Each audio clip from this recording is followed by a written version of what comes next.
Konnichiwa minasan, Ken here. So, nasan tayo ngayon? Nandito tayo ngayon sa Japan, nag-iichigogari or nag-strawberry picking. Tingnan niyo naman, napakalaki ng lugar na to.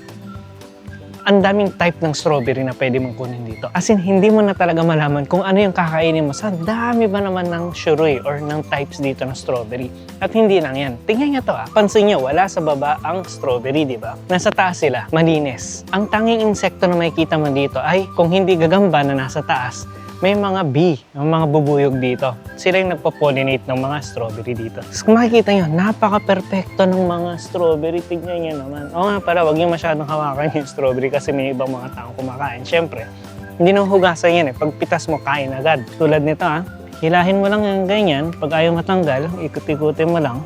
Tapos, wala nang hugas-hugas. Malinis na yan. Perfect, di ba? Tapos ang maganda rito, all you can eat. Hanap ka lang ng maganda. Kita mo naman, ito napaka-perfecto, di ba? Grabe.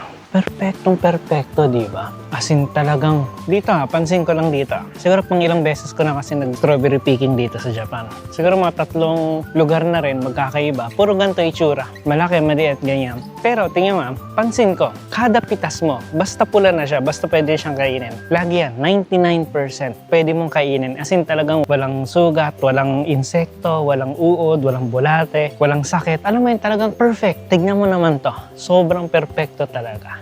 Kulay, yung lasa, yung itsura. As in talagang hindi ka matatakot na pagkagat kung baka may uod, di ba? Kasi marami akong experience sa ganyan. Pero dito talaga, expected na 99% ng pitas mo, makakain mo ng perfecto. Hindi ka matatakot na may insekto kung ano man.